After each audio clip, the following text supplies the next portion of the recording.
Shalom, shalom, frères et sœurs, que le Seigneur soit béni et vraiment qu'il soit béni pour tous ceux qui nous donnent. Merci Papa, fortifie-nous et remplis-nous encore sous tous ces temps de la fin. On a besoin de toi, car le règne, la puissance reviennent à toi seul.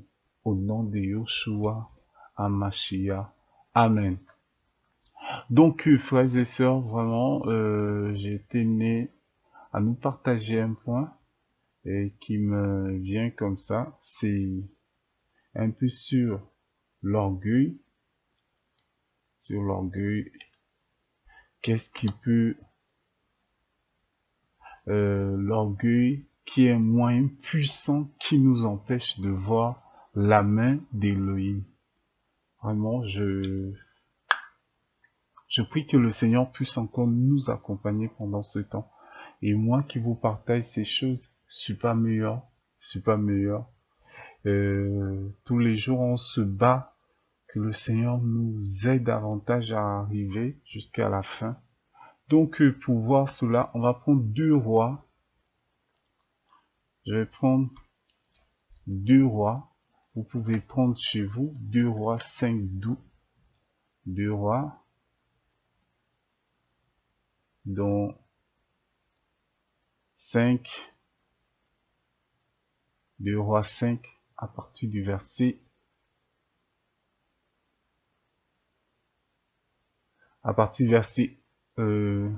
12. Bon, on va lire à partir du verset 9. Je vais essayer de récapituler ce qu'on ne va pas lire. Normalement, c'est Naaman qui est un Syrien et qui aura de la lèpre et il va aller vers le prophète Élisée.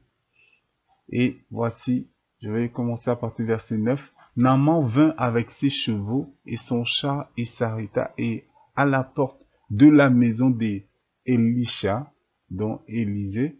Élisha envoya un messager vers lui pour lui dire, va, lève-toi, lave-toi 7 fois dans le Jordan et ta chair redeviendra sainte et tu seras pur.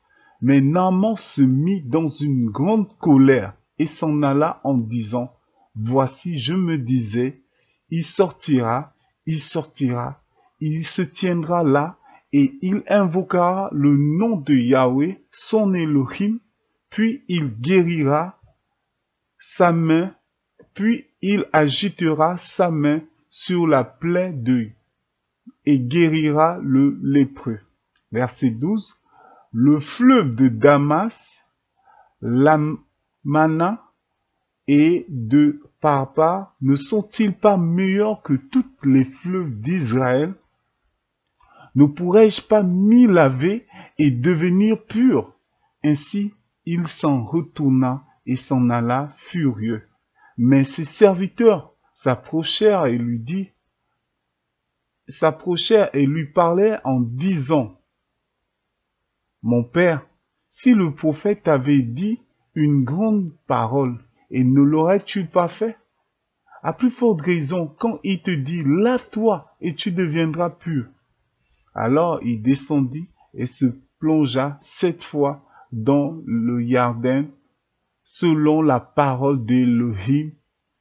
Selon la parole de l'homme d'Élohim, sa chair redevint comme la chair d'un petit garçon, et il fut pur. Et il retourna, la suite, voici, il va retourner vers le prophète Élia, essayer de remercier et vouloir lui donner les présents. Il va dire non. Donc voilà un peu ce qui s'est passé.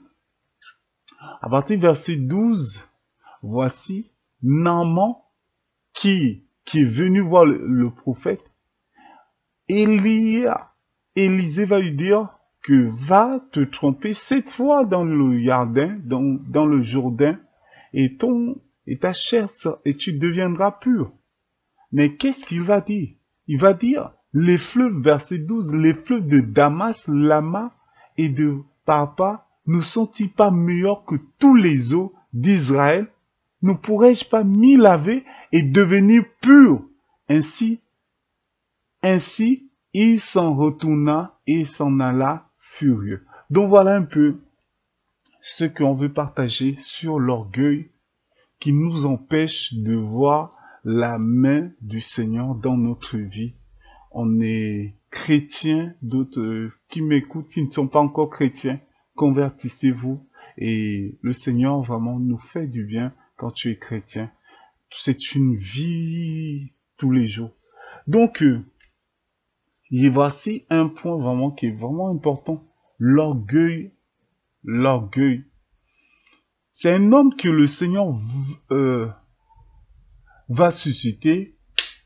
En gros, va mettre ses désirs. Il va aller à Jérusalem, voir à Samarie, voir le roi. Mais on va lui dire, va te plonger 7 fois dans le Jourdain. Mais qu'est-ce qu'il va dire, frères et sœurs? Il va dire non, mais les fleuves en effet qui sont à Damas, parce qu'il y a 2 grands fleuves à Damas, et là aussi on va parler de ça peut-être les prochaines fois, on va se rendre compte que derrière ces fleuves se cache aussi un message du Seigneur.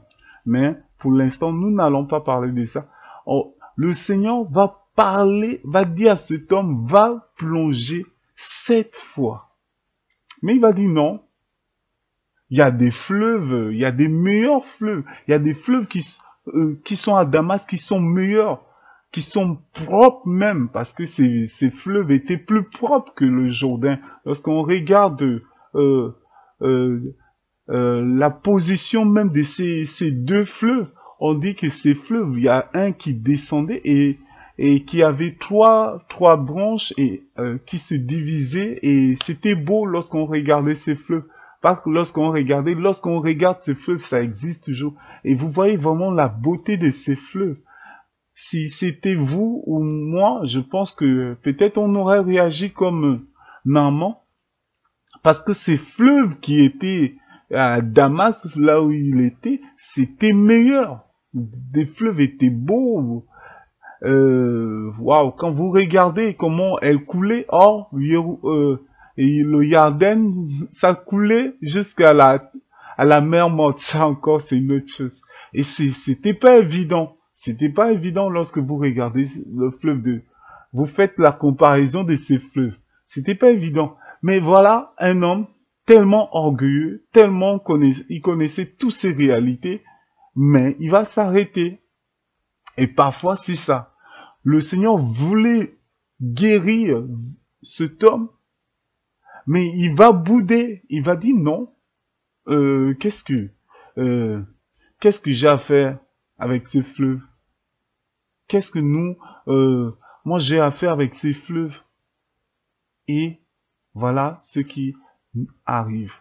Cet homme va bouder et il pouvait repartir jusqu'à chez lui sans être guéri. Mais, merci Seigneur pour ces serviteurs qui vont lui dire, mais si c'est quelque chose de simple qu'on te demande, si c'était quelque chose de difficile, tu auras fait. Mais quelque chose de simple, fais-le. Et il a fait et il a été guéri. Vous voyez, l'orgueil, c'est vraiment des choses qui nous empêchent de voir la main du Seigneur dans nos vies. Parfois, le Seigneur va utiliser des choses simples, des choses négligeables pour nous restaurer, pour nous guérir. Mais nous, avec notre orgueil, prenons un exemple, une sœur, moi je veux me marier, elle a un bac plus, elle a un bagage intellectuel comme c'est pas possible. Mais pour se marier, non.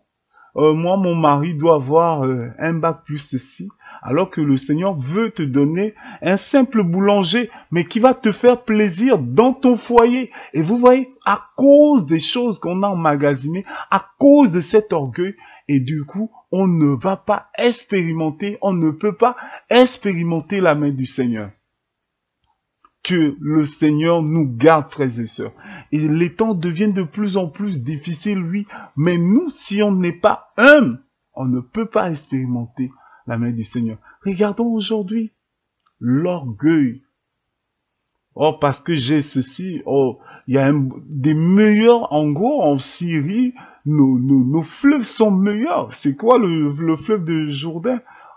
Mais il ne savait pas que c'est là où le Seigneur voulait le guérir, le restaurer. Et merci Seigneur qu'il a saisi.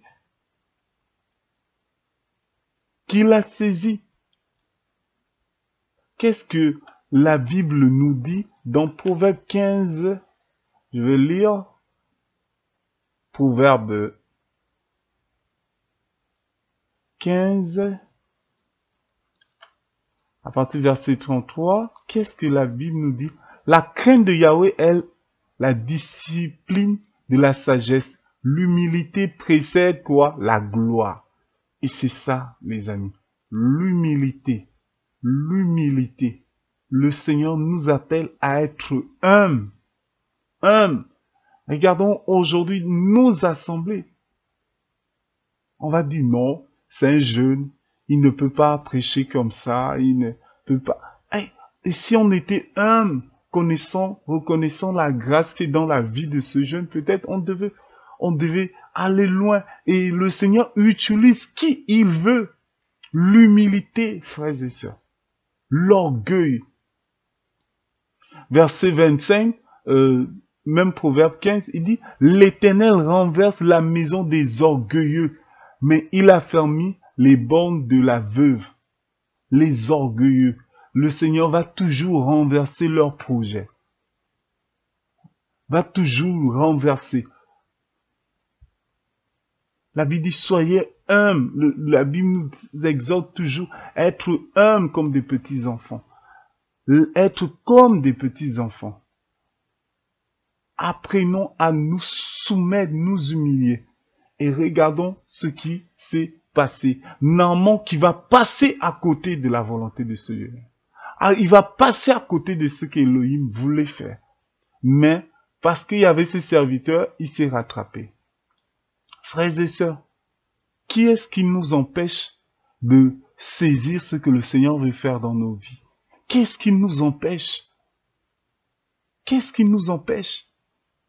Oh non, moi, on ne peut pas me parler comme ça. Moi, je suis X, j'appartiens à telle famille. Non, frères et sœurs, soyons humbles. Soyons humbles. Parce que l'orgueil nous empêche de voir la main du Seigneur. Voici un homme qui devait passer à côté de sa guérison. Nous, parfois, on est blessés dans l'âme, on est blessés dans nos cœurs par les comportements des uns des autres. Mais le Seigneur va utiliser un simple frère. Peut-être qu'on ne considère pas, parce que il n'a pas les moyens, peut-être comme toi tu attends. Mais c'est parfois ces gens-là que le Seigneur va utiliser. Oh non, moi j'attendais que ça soit tel prophète, tel apôtre, tel pasteur, tel ceci. Mais c'est un simple chrétien, un simple frère qui va vous donner ce dont vous avez besoin. Et parce que le Seigneur veut nous apprendre l'humilité, l'humilité. Et c'est ça l'orgueil. Elle nous empêche de voir ce que le Seigneur veut faire. Elle nous empêche de expérimenter le Seigneur. Expérimenter le Seigneur. Et voilà ce que l'orgueil nous entraîne à faire. On connaît tous l'histoire de Lucifer, qui était un astre, qui était un ange, beau, avec ses cymbales, tous avec cette clarté, cette beauté. Et quoi? L'orgueil va commencer à monter dans son cœur jusqu'à vouloir prendre la place du Seigneur. Et il a été précipité à cause de cet orgueil. Nous sommes vraiment arrivés à un temps où c'est compliqué à tous les niveaux. Chacun d'entre nous doit s'examiner. Parce que si on n'arrive pas parfois à expérimenter le Seigneur, c'est l'orgueil de nos cœurs. On veut voir les choses avec le Seigneur, mais tellement orgueilleux. Le Seigneur sait que oui, si celui-là, je lui donne le don de prophétie, mais tellement orgueilleux, il risque de casser les autres. Ah, celui-là, il chante bien, mais du coup, il ne veut plus donner la parole à ceux-là qui n'ont pas la grâce dans le chant. Non, c'est pas ça, frères et sœurs. L'orgueil, c'est terrible. C'est terrible, frères et sœurs. Nous devons vraiment nous efforcer. On va prendre Proverbe 16, à partir du verset 17, on va lire. Qu'est-ce que la Bible nous dit? La Bible nous dit ceci. La grande route des justes, c'est de se détourner du mal. Celui qui veille sur sa voie garde son âme. Avant l'écrasement, il y a l'orgueil. Avant l'écrasement, il y a l'orgueil. Dans d'autres versions, on va dire, l'arrogance précède la ruine. L'orgueil précède la chute. Vous voyez? L'orgueil précède la chute. Verset 19. Mieux vaut être d'un esprit humble avec les humbles que de partager le butin avec les orgueilleux. Frère, l'orgueil est dangereux. Nous devons vraiment revoir nos motivations. Parce que si on est dans l'orgueil, on ne peut pas expérimenter le Seigneur. Et demain, on va repartir dans le monde. Demain, nous allons repartir dans le monde parce que les orgueilleux ne peuvent pas aller au ciel. Nous devons nous examiner déjà dans mon couple en tant que chrétien. Quand ma femme me reprend ou bien quand mon mari me reprend, comment je me comporte? Moi, on ne me parle pas comme ça. Moi, je suis ceci, cela. Mais c'est de l'orgueil. Et quand c'est dehors, on aime bien écouter ces grands. Ah oui, c'est le pasteur. Ah oui, c'est le prophète. Ah oui, c'est tel grand frère. Comme aujourd'hui, excusez-moi. Tu vas voir les jeunes. Oh non, c'est les jeunes, les jeunes. Est-ce que dans la Bible, on représente les frères comme ça? Un jeune, c'est ton frère. S'il te reprend, accepte-le. Et c'est ça l'humilité. C'est ça l'humilité. Mais nous devenons comme Naaman. Mais qui es-tu? L'eau de Jourdain, c'est-à-dire les jeunes nouveaux convertis là, non, tu peux rien me dire. Moi, je marche avec tel pasteur, je marche avec tel prédicateur. J'ai 15 ans, 25 ans, 30 ans, 60 ans dans la foi. Qu'est-ce que tu as à me dire? Mais c'est de l'orgueil. Et le Seigneur, il veut te guérir par les gens. Parfois, il va utiliser des gens simples pour nous montrer l'orgueil qui est en nous, frères et sœurs. Je nous en supplie, soyons humbles, sachons écouter même un nouveau converti. Écoutons-le, écoutons-le. Le Seigneur ne fait pas du favoritisme. On va parler de ça la prochaine fois. Il regarde nos cœurs, l'état de nos cœurs, si nous sommes faux ou vrais. Réveillons-nous et revenons à l'essentiel. Oh, on n'appelle plus. Regardons aujourd'hui, grand frère X, grand frère cela. On ne peut plus l'appeler simplement, bon, il s'appelle Michel. Non, non, non. Moi, c'est grand frère Michel. Non, ça, c'est ça qui amène des différences aujourd'hui. Pourquoi on se plaint quand on appelle les pasteurs pasteurs? Non. C'est parce que c'est pas dans leur acte de naissance. Grand frère, c'est pas dans ton acte de naissance. Et comme j'ai entendu dans des assemblées, une assemblée, des mamans, tu ne peux pas les appeler par leur nom. Il faut d'abord dire maman X, maman Y. Excusez-moi, je sais que oui, c'est maman, ceci, cela. Mais toutefois, c'est pour la liberté. Une personne vient de se convertir. S'il n'est pas convaincu de nous appeler, de vous appeler comme ça, laissez la personne et avancez. Et avançons. Oh, grand frère, ceci. Et c'est ça le Seigneur. L'humilité, l'orgueil. L'orgueil. Parce que j'ai un verset, deux versets, je n'écoute même plus des grandes personnes, les personnes âgées, parce que je maîtrise la parole. Oh non, alors que c'est un papa qui peut t'accoucher, il peut te porter, tu as même l'âge de son fils, mais parce que on maîtrise la parole, on connaît toute la parole, on se permet de tout dire, de tout parler, de parler comme on veut, à qui on veut, sans respect, et ça, c'est de l'orgueil, frères et sœurs. Soyons humbles, soyons humbles, soyons humbles. On risque de passer à côté de ce que le Seigneur veut faire, parce que le Seigneur va utiliser qui il veut et comme il veut afin de nous enseigner ces choses. Il va utiliser ton enfant chez toi. Ah oui, c'est mon fils, qu'est-ce qu'il veut, il peut me dire par rapport à telle chose. Le Seigneur va l'utiliser. Et s'il a utilisé l'ânesse pour reprendre un prophète, celui-là qui a dit qu'il a l'œil d'Élohim, qui voit l'effet d'Élohim. Frères et sœurs, soyons humbles. Soyons humbles. Le Seigneur peut utiliser qui il veut pour te guérir. Pas forcément un pasteur, pas forcément un prédicateur qu'on voit puissant, tout ça. Il va parfois utiliser quelqu'un dont on ne s'attendait pas. Mais de craindre de passer à côté, voilà pourquoi je nous avertis encore, frères et sœurs. Revenons à l'humilité. La Bible dit, l'humilité précède la gloire. L'humilité précède la gloire. Et l'orgueil, la ruine. Donc, frères et sœurs, vraiment, vraiment, efforçons-nous. On va lire Romains 11, 20. On va essayer un peu.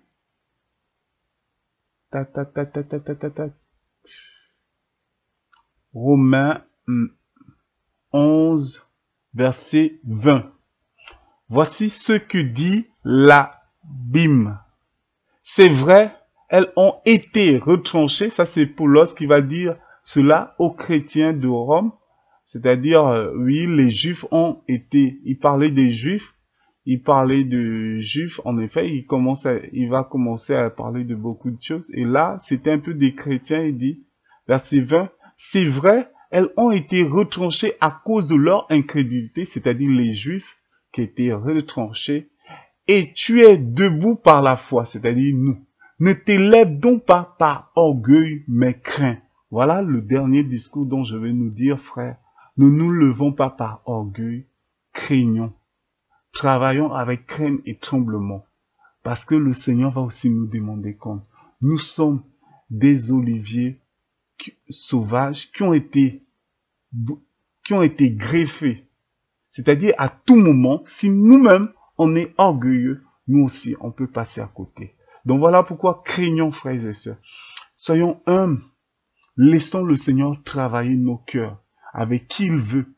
Oh non, il me fait mal ceci. Peut-être c'est le Seigneur qui t'interpelle, qui permet que le frère te prenne la tête ou la sœur, parce qu'il veut visiter ton cœur, parce qu'il veut guérir l'orgueil qui est en toi. Oh, mon enfant est difficile. Non, les enfants, c'est pas les enfants, c'est nous. C'est nos cœurs qui sont mauvais, qui ont besoin d'être travaillés. Et le Seigneur va utiliser nos enfants pour nous tailler. Et voilà pourquoi aujourd'hui on assiste aux parents qui battent leurs enfants. C'est horrible. C'est criminel même. L'enfant, il est innocent, il ne connaît pas ce qu'il fait. Mais regardons aujourd'hui, tout ce qu'on voit, c'est ces enfants aujourd'hui qui grandissent avec des cœurs blessés. Et quand ils vont grandir, ils seront révoltés. Ils seront rebelles à la société parce que leur éducation n'a pas été selon les normes dont le Seigneur a voulu, c'est-à-dire l'amour. Combien d'entre nous disons encore à nos enfants, nous t'aimons? Réveillons-nous, Église. Réveillons-nous, enfants du Seigneur. Soyons humbles. L'humilité. Le Seigneur veut nous guérir. Mais pour nous guérir, il va utiliser le Jourdain. C'est-à-dire quelque chose de sain. Quelque chose d'humiliable. Parce que le Jourdain veut dire jugement aussi. Le Jourdain. Et c'est ça, le Seigneur. Pourtant, il y avait les eaux pures, propres, en Syrie. Mais le Seigneur va utiliser Jourdain. Quand on regarde le sale, pourquoi? Parce qu'il voulait montrer sa gloire. C'est ça, le Seigneur va utiliser les choses dont on ne considère pas. Frères et sœurs, que le Seigneur nous garde, nous fortifie, que la gloire lui revienne. Et c'est ce que je tenais à nous dire. Amen.